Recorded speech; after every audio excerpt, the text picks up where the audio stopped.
The aspect ratio of a plane. Okay, the aspect ratio of a plane is the wingspan divided by the chord line. It's like a ratio because, like in math, every time something's divided, it's a ratio. So you can remember wingspan divided by wing chord line. Aircraft can have high aspect ratios or low aspect ratios, but most aircraft that we use, like in general aviation, are going to be somewhere in between high and low aspect ratios. An aircraft with a high aspect ratio is going to be long and skinny. So, for example, like a glider. Aircraft with high aspect ratios are going to be slow to maneuver, and they're obviously going to use less fuel. Like a glider uses less fuel. The way I kind of remember it, and like, don't take offense to this, but like, so for high aspect ratio, it's long and skinny. Like, I picture like people who get high a lot are like often like skinny. Yeah, okay.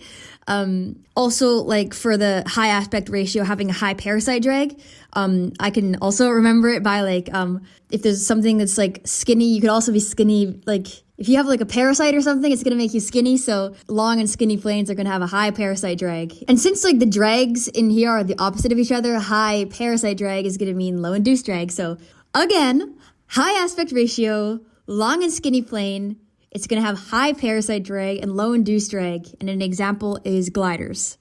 So low aspect ratios are going to be like short, fat planes. They're going to have high induced drag and low parasite drag, and an example would be like fighter jets or aircraft that are designed for aerobatics. They're going to use more fuel, but they're also going to be like quicker to maneuver. And I don't really have any memory tricks for this one because the high and skinny one is pretty easy to remember for me. So some questions. For a high aspect ratio plane, is it going to have high induced drag or high parasite drag? A high aspect ratio plane, is it going to have higher induced drag or higher parasite drag?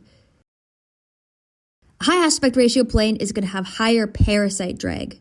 And again, you can remember that because high aspect ratio planes are long and skinny, and then the whole parasites make you skinny thing.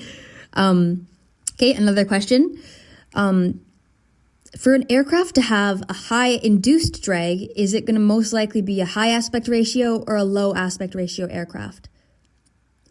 Does high induced drag go with high aspect ratio or low aspect ratio? It goes with low aspect ratio. Okay, that's it. Thanks for listening. Bye.